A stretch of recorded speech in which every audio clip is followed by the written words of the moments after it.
প্রিয় বন্ধুরা, আসসালামু আলাইকুম। অবস্থান করছি বগুড়া জেলার একেবারে প্রচণ্ড রকম আকর্ষণ, যেটা সেই মহাস্থানগড় যে মাজার, সেই মাজার প্রাঙ্গণে কিন্তু আমি অবস্থান করছি। এটা বগুড়া জেলার শিবগঞ্জ উপজেলার ভিতরে। কিন্তু সমস্যা হচ্ছে প্রচুর পরিমাণ রহমতের বৃষ্টি, তার মধ্যেও আসলে জীবন থেমে থাকে না।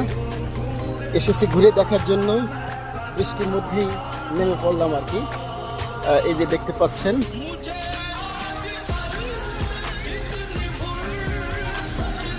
আমাদের গাড়ি বহর।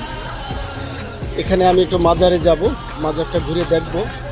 মহান আল্লাহ তাআলা যেভাবে আমাদেরকে প্ল্যান করে রেখেছেন, ঠিক সেভাবে সব কিছুই সংগঠিত হবে।